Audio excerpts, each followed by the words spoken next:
Halo guys, kami dari kelompok 7 akan wawancara di PT Dwi Tunggal Usaha bersama Jaya dengan beranggotakan saya Fadil Muhammad, saya Emilio Karmanijaya, Saya Ahmad Manisya.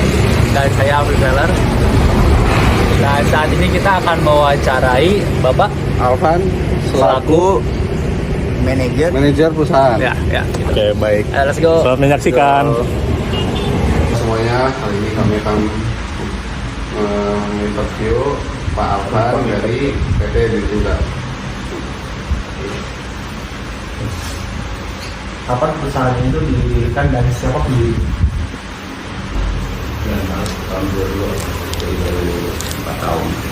Pendirinya itu Pak Andi sama Pak Budi. Apa visi utama dari perusahaan ini?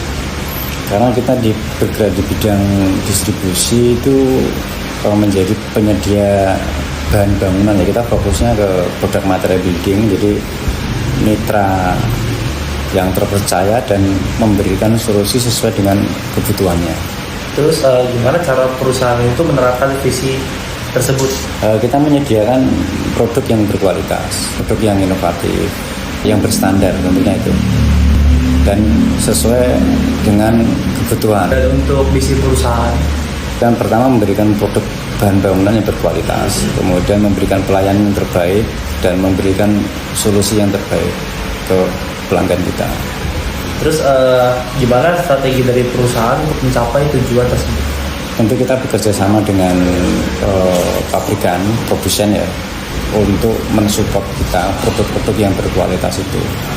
Lalu untuk struktur organisasi perusahaan saat ini tuh boleh disebutin? Kita sebenarnya simple ya, kalau dari komisaris langsung turun ke direktur langsung turun ke operasional, dan mulai dari operasional di sini baru dibagi beberapa divisi kan. Kita ada divisi logistik, terus kemudian ada divisi marketing ya, jadi dia sales, terus ada divisi finance. Terus siapa yang paling bertanggung jawab dalam pengambilan keputusan itu? Direkturnya dia bertanggung jawab untuk yang strategis ya. Tentunya kalau untuk operasional tentunya itu saya. Terus apa peran HR dalam struktur organisasi di perusahaan itu? Nah, karena ini lingkupnya kecil ya, HR sendiri pun masih gabung ya. Sebenarnya ya saya juga berperan sebagai HR juga ya. Lebih tahu kondisi tim kita bagaimana, ya progresnya seperti apa. Ya ibaratnya kasarnya kita tim itu mau dibina atau dibinasakan gitu. Nah, tentu melalui tahapan-tahapan. Oke, selanjutnya bagaimana perusahaan menentukan kebutuhan tenaga kerja seperti masih strategi rekrutan dilakukan di perusahaan ini? Di awal tentu kita memulai dari lewat aplikasi ya dulu ya, apa kayak locker.id gitu. Terus kemudian juga dari teman-teman ya. Nah, nanti kalau sudah masuk ya kita seleksi berdasarkan kebutuhan kita. Tentu yang pertama adalah yang berpengalaman. Tes apa saja yang diberikan kepada calon karyawan tersebut? Interview sama psikotes, tapi masih psikotes dasar ya. Adakah kendala saat melakukan interview atau tes-tes lainnya? Kendalanya itu kadang kan kalau interview pasti semuanya kan kelihatan baik. Yang jadi masalah adalah itu atau person itu pernah ada masalah sebelumnya. Nah, itu kalau kita tidak ada relasi dengan teman-teman yang sebelumnya, Pak, kita kesulitan. Ketahuannya memang lebih banyak kalau dia sudah bergabung dengan kita. Makanya kita ada masa percobaan, ada probation ya maksimal 6 bulan. Ya, setiap bulan kita evaluasi, kalau misalkan dianya masih bisa kita bina, kita perbaikin, ya jalan terus. Kalau nggak bisa ya berhenti sampai di situ. Jadi kan Bapak bilang kan kalau kita mengutamakan yang udah berpengalaman juga.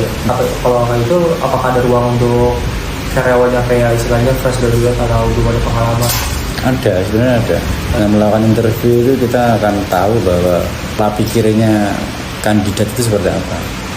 Yang penting di sini adalah kita di integritas, terus yang kedua adalah jujur. Selanjutnya, apakah perusahaan menyediakan pelatihan bagi karyawan baru? Pelatihan sih mungkin enggak ya, kita lebih ke pendampingan kan. 1 bulan pertama itu biasanya kita dampingin. Bagaimana perusahaan menilai kinerja setiap karyawan? Pasti semua ada KPI. Kalau misalkan di tim logistik itu harus 100% dia dalam melakukan pengiriman. Kalau dia misalkan dalam 1 hari ngirim beberapa customer ternyata ada yang tidak terkirim, nah itu berarti kan performanya kan kurang. Ketika seseorang ini sudah mencapai target misalkan Pak, misalkan target penjualan lah, itu mereka mendapatkan reward atau tidak dari perusahaan? Oh iya, kita ada insentif. Jadi ada perhitungannya kalau masuk 100% dapat berapa ya, kalau misalkan di bawah ya kita minimal 80% lah. Kalau di bawah itu berarti perlu kita evaluasi. Pertanyaan selanjutnya, skill apa yang paling penting yang dimiliki seorang pemimpin? Ya berarti kalau namanya pemimpin ya harus punya jiwa kepemimpinan, harus punya leadership yang kuat. Itu tadi yang pertama itu punya integritas. Istilah bilang bertanggung jawab, jujur, dipercaya itu kan teoritis ya. Nah, terus adalah tegas. Ya, apa yang sudah ditentukan, ya kita bilangnya A, ya harus jalankan A. Disiplin. Ya, kita harus memberi contoh yang baik pada tim kita. Bagaimana perilaku pemimpin dalam mengelola karyawannya? Ya sebenarnya mirip ya tadi ya. Jadi kita memberi contoh itu ya sebenarnya. Istilahnya kayak suri tauladan lah. Ya. Kalau kita mau melakukan sesuatu jangan hanya menyuruh doang. Ya, tapi kita lakukan. Ya, lakukan dan supaya tim kita mengikuti. Ya.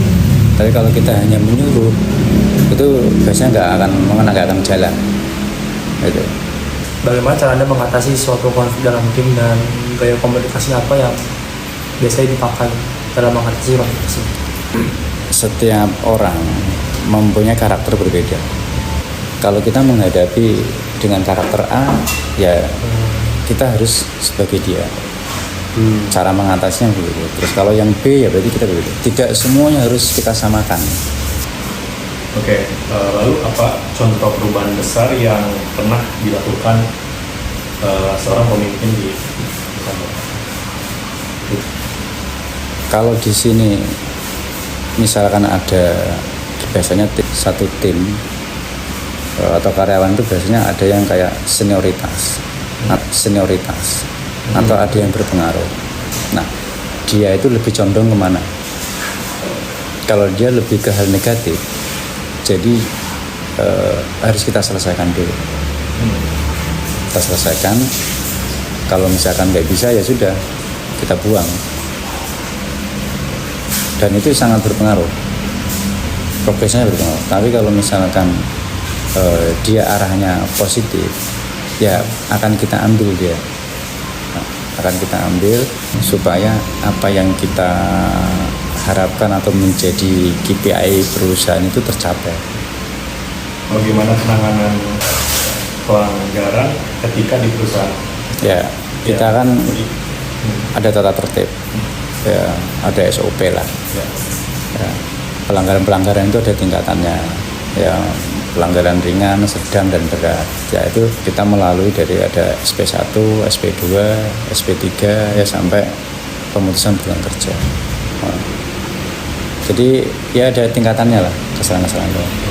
Yang kesalahan yang tidak kita toleransi adalah masalah keuangan. Kalau ada tim yang ngambil uang, itu yang kita nggak ada toleransi. Langsung PHK. Sekian Pak. Terima kasih ya Pak.